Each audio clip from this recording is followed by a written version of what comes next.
The chapter on science in the book introduces some words that appear simple, but are extremely important scientific concepts. Words such as space, singularity, plasticity, and scaling. The next skit, entitled Hot Wired and Plasticity, is about some of the current trends in brain research as Americans are aging fast. Speaking of aging, the man in the skit displays some typical baby boomer traits. However, his female companion, also baby boomer, is not as appreciative of those traits and refuses to kiss and make up. Hi, Teresa. Sorry for being late. No problem. Would you like a glass of water? I'm so wired from running to catch the bus to get here on time. A little water would be great. What are you reading? While waiting for you, I caught up on the gossip about Tiger Woods. His wife is divorcing him for his sexual scandals. Oh, maybe it's better that way. As an anthropologist, I do not condemn Tiger. Tiger's affairs are predictable. That does not excuse him. Morally, maybe not. But man is no different from lions and tigers, who always have a harem. If tigers and lions are monogamous, they would not produce enough cubs to ensure the survival of the species. Classic evolution theory. Let us drop this anthropology crap. How self-serving. How was the lecture you went to earlier? It was good. The topic was on the plasticity of the brain, which happens to coincide with the recent death of the Rain Man. Dr. Edward mentioned him. I saw the Rain Man movie. It was good. So what is new about the brain? Dr. Edward talked to us about plasticity, both for the brain and stem cells. We used to believe that the brain has a limited number of cells.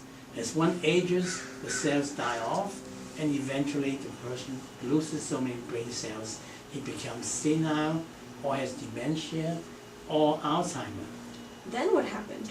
The new research shows that the brain can continue to regenerate and grow new cells, and it can also adjust so that one part can change to compensate for another part that may have been damaged. What else? And the brain can continue to learn new things even as a person ages. I think the new terminology is plasticity. You are such a typical aging baby boomer. You guys just refuse to age gracefully. What, still looking for the fountain of youth? No, I got over the midlife crisis years ago. Took 2 divorces to do it. Now I just try to be active and not to decline too quickly. Is that okay? Let us talk about our eco tour to the Amazon jungle. Why bother? There's no harem in the Amazon. Okay, you have made your point. Can we kiss and make up? You are hopeless. As used in this skit, wired means being in a state of tension or excitement. There are many more new meanings of wire, such as being online or the neural network inside the brain. Even a more traditional use, such as a high wire act, is getting more frequent usage as societies move faster, and so do the risks. The Rain Man. The principal character in the movie is actually Raymond, but after he became famous, his name was corrupted and became the Rain Man. Raymond was born without a separation of his left and right brain. Lacking left brain control, he was not able to control even the most basic physical functions. But combining left and right brain capability, he had literally a photographic memory. So Raymond was a rare specimen for scientific research. He died in 2009. Today, the brain research in the United States is simply exploding, in part because the aging Americans need to know so much about dementia and Alzheimer's disease. Harem.